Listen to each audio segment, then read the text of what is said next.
Marc, chapitre 8. Ces jours-là, une foule très nombreuse s'était de nouveau réunie et n'avait pas de quoi manger. Jésus appela ses disciples et leur dit : « Je suis rempli de compassion pour cette foule, car voilà 3 jours qu'ils sont près de moi, et ils n'ont rien à manger.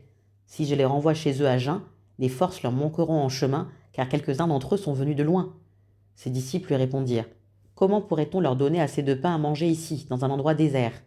Jésus leur demanda : « Combien avez-vous de pain ? » « 7, répondirent-ils. Alors il fit asseoir la foule par terre, prit les 7 pains, et après avoir remercié Dieu, il les rompit et les donna à ses disciples pour les distribuer.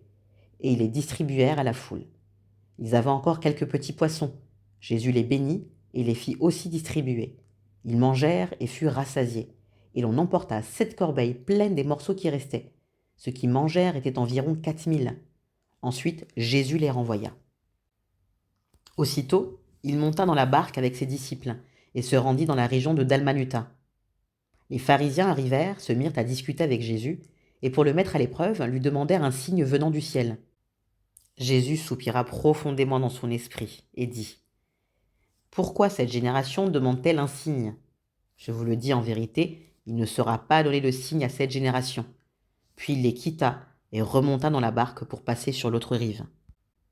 Les disciples avaient oublié de prendre des pains. Ils n'en avaient qu'un seul avec eux dans la barque.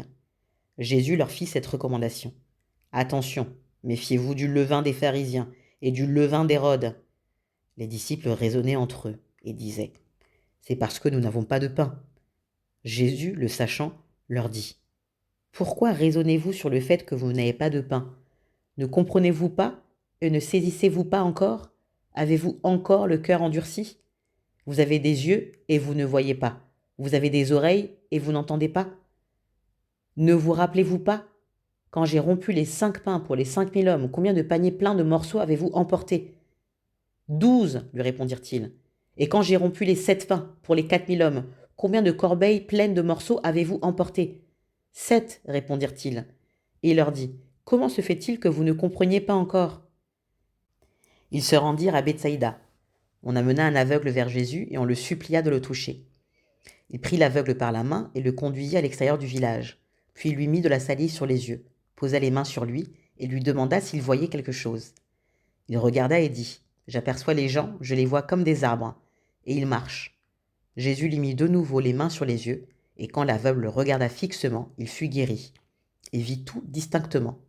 Alors Jésus le renvoya chez lui en disant : n'entre pas dans le village et n'en parle à personne. Jésus s'en alla avec ses disciples dans les villages voisins de Césarée de Philippe. Il leur posa en chemin cette question : qui suis-je d'après les hommes ?